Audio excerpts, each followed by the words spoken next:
Kumusta mga chambarkada at welcome to another edition ng aking video. Advance Merry Christmas, pagpapasko na at alam ko marami sa atin ang nag-iipon at tumitingin-tingin sa online, whether second hand o brand new na mga bagong equipment para meron tayong bagong magagamit sa pagpasok ng taon. Pero bago kayo bumili o tumingin-tingin, you might want to consider itong aking ibebentang item na naaayon o tamang-tama sa topic natin today. Yung paano magpatalon o yung jump shot. Marami po sa atin ang nahihirapan mag-jump shot, na-intimidate. Well, I for one ay kasama na po dyan. Nagulat na nahihirapan din ako magpatalon, pero dati nakapagpapatalon ako ng bola. Kaya po kaninang umaga, sinubukan ko po kung ano naging problema ko. Bakit hindi ako makapagpatalon ng maayos? And gusto ko po malaman nyo na wala po yan sa equipment. Yan po ay nasa proper technique kung saan patatamaan yung bola o yung angulo ng distansya ng bola. So gusto ko lang po pakita sa inyo.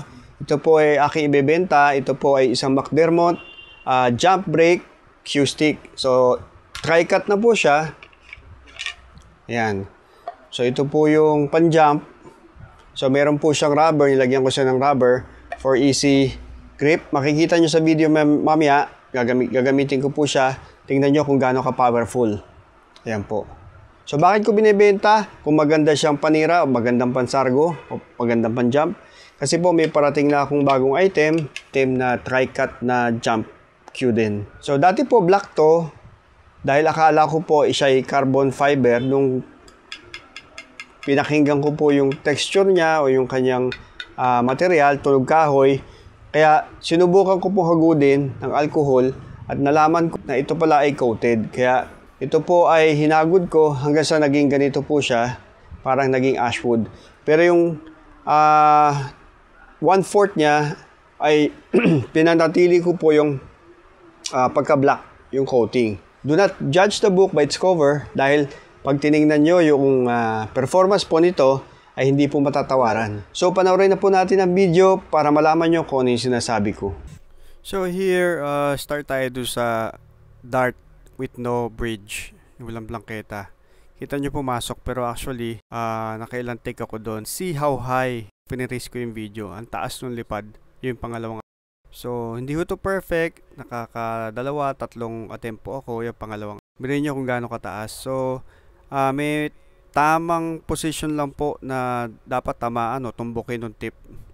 Dito po, pinakita ko po na pag hindi kayo nagtisa, ay talagang dudulas po yung tip. Kahit sentro yung patama nyo ng tip. Tingnan nyo guys kung gaano kataas yun. Ito, ginamitan ko na ng bridge to with a dart style. Ito yung no hands na nakikita nyo sa iba. Yan, chambahan. Ito ay dart style jump na mayroong planketa. So, ang advice ng ibang YouTuber na magagaling sa jump, super taas naman nun guys. Tingnan nyo kung gaano ka-powerful yung jump break na to. Kaya sinasabi ko sa inyo na don't judge the book by its cover. Kahit pangit ang itsura niya, pero tingnan nyo naman gaano kataas magpa-jump. Effortless. Yun nga lang talaga, tamang patama kung saan nyo patatamain.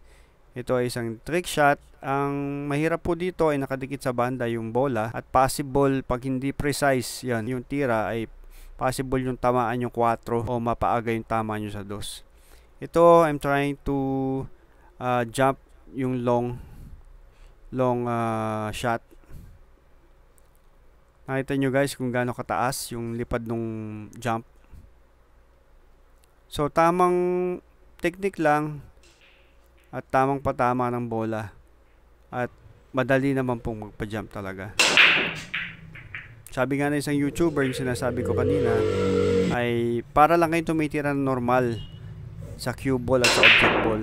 Yun nga lang, iaangat nyo lang siya para patalunin. Yung iba kasi na-intimidate.